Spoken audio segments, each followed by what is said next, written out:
অভাগা বিএনপি যেদিকে তাকায় সাগর শুকিয়ে যায়। বিএনপি চা করতে যায়, কিছুই করতে পারে না, সব জায়গায় আটকে যায়। বিএনপি এখন হতাশ, বিএনপির চোখে মুখে অন্ধকার, বিএনপির চারদিকে অন্ধকার, বিএনপির আকাশে কালো মেঘ। আমি এই প্রেডিকশন অনেক আগেই করেছি, পিনাকি ভট্টাচার্য করেছে। অদূর ভবিষ্যতে বিএনপি বলতে কোনো দল বাংলাদেশে থাকবে না। দেখেন, এই বিএনপি জানে এই বিএনপির এখন মানহাজ হচ্ছে নির্বাচনের মাধ্যমে ক্ষমতায় আসা, এটা তাদের পক্ষে সম্ভব নয়, জনগণ ভোট দিবে না। এই কারণে পেশি শক্তি, কালো টাকা, দুর্বৃত্তায়ন, ভোট কারচুপি, পর্দার অন্তরালে সমঝোতা, এইগুলো নিয়ে এখন বিএনপি রাজনীতি করছে। তাদের ভরসা এটা, জনগণ বিএনপির ভরসা নয়। বিএনপি গণতন্ত্রের সিটে ফোটা বিশ্বাস করে না। যেমন এই যে ডাকসু নির্বাচন, রাকসু, এগুলো তো চাইলেও ইচ্ছা মতো ইঞ্জিনিয়ারিং করা যাবে না, বা করতে গেলে ধরা পড়বে।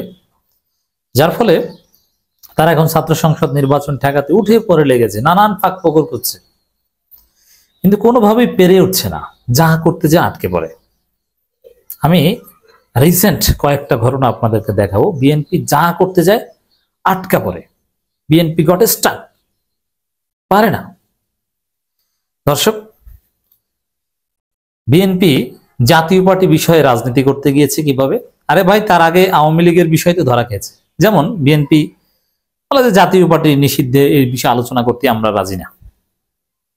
এর মধ্যে আবার শামীম হায়দার পাটোয়ারি বলে ফেললেন যে বিএনপিকে রক্ষার দায়িত্ব, জাতীয় পার্টিকে রক্ষার দায়িত্ব বিএনপিকে নিতে হবে। রুহুল কবির রিজভী বলে দিলেন যে না, আমরা দায়িত্ব নেবে কেন, আপনারা কারা? কিন্তু দায়িত্ব অলরেডি বিএনপি নিয়ে নিয়েছে। কি? যে তারা বলে দিয়েছে ইউনূসকে যে আমরা জাতীয় পার্টি নিষিদ্ধ চাই না। তো এটা নিয়ে একটা রাজনীতি করতে গিয়েছে, কিন্তু ধরা পড়ছে। এখন চারদিকে যে গুঞ্জন শোনা যাচ্ছে জাতীয় পার্টি নিষিদ্ধ হতে পারে। তাহলে জাতীয় পার্টি নিষিদ্ধ হলে বিএনপির যে পরিকল্পনা সেটা শেষ হয়ে গেল। যে বিএনপি চেয়েছিল জাতীয় পার্টি থাক, জামাতকে বিরোধী দল বানানো যায় কিনা। আবার এর আগে চেয়েছিল যে আওয়ামী লীগ থাক, কারণ আওয়ামী লীগ থাকলে তো আওয়ামী লীগ এখন এমনিতেই দুর্বল, আবার আওয়ামী লীগের চাইতে আমরা ভালো, নিজের চাইতে খারাপ প্রতিপক্ষ মাঠে থাকে, কিছু এলিমেন্টস থাকে রাজনীতির। কিন্তু না, বিএনপি আওয়ামী লীগকেও রক্ষা করতে পারেনি, এখন জাতীয় পার্টিকেও রক্ষা করতে পারছে না, নিষিদ্ধ হতে পারে। তো এটা নিয়ে একটা পলিটিক্স করতে গেলে আটকা পড়ে গেল। এরপরে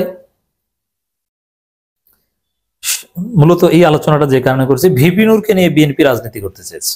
তথ্য মতে ভিপি নূরকে সেনাবাহিনী পিটাবে, এটা বিএনপিকে জানানো হয়েছিল। এরপরে বিএনপির প্রতিক্রিয়া দেখিয়েছেন, এমনকি জামাতকেও। আমরা আলোচনাটা করছি সেখানে বিএনপিকে নিয়ে। বিএনপি সেনাবাহিনীর নাম ভুলে উচ্চারণ করে না। সেনাবাহিনী কি করেছে ওগুলো বিএনপির কোনো কনসার্ন না। এমন ভাবে বলেছে যে নূরেরও দোষ আছে, জাতীয় পার্টিও একটা দল, এভাবে সংঘাত সংঘর্ষ ঠিক না, যাক নূর মায়ের খেয়েছে ঠিক আছে, আর যেন না খায়, সুস্থ হোক। এটা হচ্ছে বিএনপির স্ট্যান্স। কিন্তু জাতীয় পার্টি নিষিদ্ধ, এইসব বিষয়ে আলোচনা করা যাবে, সেনাবাহিনীর বিরুদ্ধে বলা যাবে না, সেনাবাহিনীকে গ্লোরিফাই করে। বিএনপির বুদ্ধিজীবীরা বলছে, আরে ভাই, সেনাবাহিনী তো স্বরাষ্ট্র মন্ত্রণালয়ের অধীনে না, তো সেনাবাহিনীকে কেন গালি দেন?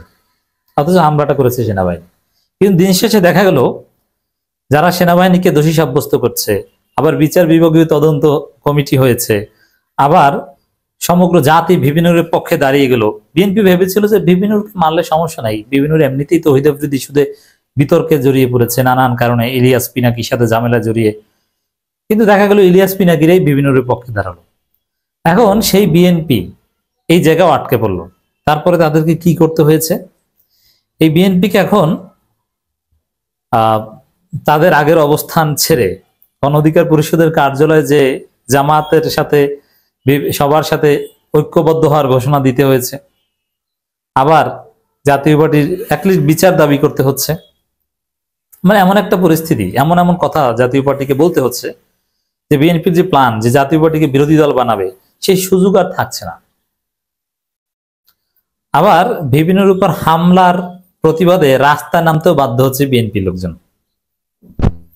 এর মানে কোনো কিছুই করতে পারে না, যে বিষয় নিয়ে যে রাজনীতি করতে যায় আটকে যায়। ডাকসু নির্বাচন আটকাতে যায়, ধরা পড়ে, পারে না। ফরহাদের প্রার্থীটা আটকাতে যায়, কিন্তু না, দেখা যায় যে ডাকসু নির্বাচন হচ্ছে, ফরহাদের প্রার্থীটা হচ্ছে।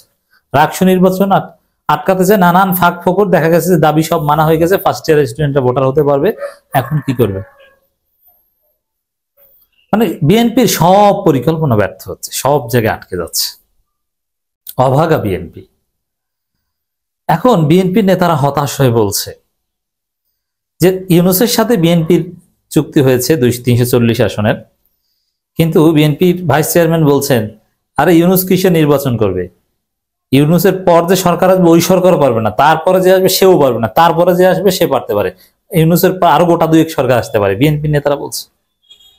তাহলে বুঝুন যে বিএনপি কতটা হতাশ এবং তাদের সব পরিকল্পনা কিভাবে আটকে যায়। এমনকি তারা স্থানীয় সরকার নির্বাচন আটকিয়েছে, মনে হচ্ছে যে না তারা তো সংস্কার আটকিয়েছে, জুলাই সনদ আটকিয়েছে, সে পার্লামেন্টের মূলা ঝুলাতে পেরেছে না, বিএনপি যেতে নাই, এগুলো কিছুই থাকবে না। বিএনপি যতদূর এগিয়েছে সব কয়েক গুণ পিছিয়ে চলে যাবে। জুলাই সনদ হবে, আইনি ভিত্তিও হবে, নতুন সংবিধান হবে, সুষ্ঠু নির্বাচন হবে, আগে স্থানীয় সরকার নির্বাচনই হবে। তা বিএনপির কোনো কিছু পাশ হচ্ছে না, শেষ হইও হইল না শেষ, খুব দ্রুত এক ফাঁকে কিছু একটা করতে যাচ্ছে না, পারছে না। ভিপিনুরের উপর হামলা প্রমাণ করে হাসিনা ও তার দোসররা এখনো সক্রিয়।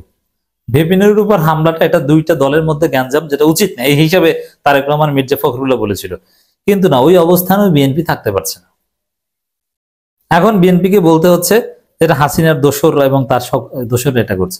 আচ্ছা, তাহলে সেনাবাহিনী হামলা করেছে, এটা তো স্পষ্ট, তাহলে তারা হাসিনার দোসর, এটা তো বিএনপি বলতে চান নাই, এখন আপনাদের বলতে হয়েছে। এই জন্য আপনি যেখানে যান, প্রবাসীদের ভোটার হওয়া আটকাতে চেয়েছে না, তাও হচ্ছে। প্রকাশ্যে প্রবাসীদের ভোটার হওয়ার বিরুদ্ধে বলেছিল বিএনপি, আবার জেনজি ভোটারদের আটকিয়েছে অনেকাংশে। যেমন অক্টোবরের শেষ দিন পর্যন্ত যাদের 18 বছর তারা ভোট দিতে পারবে সামনে নির্বাচনে, অথচ যদি জানুয়ারির 31শে জানুয়ারি পর্যন্ত যাদের বয়স 18 সামনের বছর, তারা যদি ভোট দেওয়ার সুযোগ পায় তাহলে প্রায় 35-40 লাখ ভোটার বেড়ে যাবে আনুমানিক। এটা টোটাল ভোটের ফলাফলে একটা প্রভাব পড়বে, কারণ এই জেনজি ভোটাররা তারা বিএনপিকে ভোট দিবে না। এর মানে বিএনপি প্রায় 35-40 লক্ষ বিএনপি বিরোধী ভোটার ঠেকিয়ে দিতে পেরেছে, কিন্তু এটাও পারবে না। দেখবেন যে আগামী জানুয়ারিতে যাদের বয়স 18 হবে তারাও ভোট দেওয়ার যোগ্যতা অর্জন করবে, তারপরে নির্বাচন হবে, তার আগে নির্বাচন হবে না, এত সহজ নয়। তো দর্শক, বিএনপি সবচেয়ে বিপদে আছে, সবচেয়ে ব্যর্থ দল।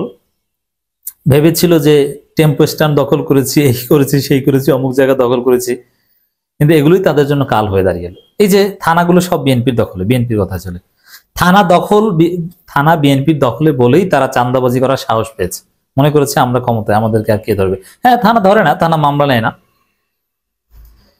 কিন্তু ওই চাঁদাবাজি করেছে থানার দখল নিয়ে, ওইটি হবে তাদের ধ্বংসের অন্যতম কারণ।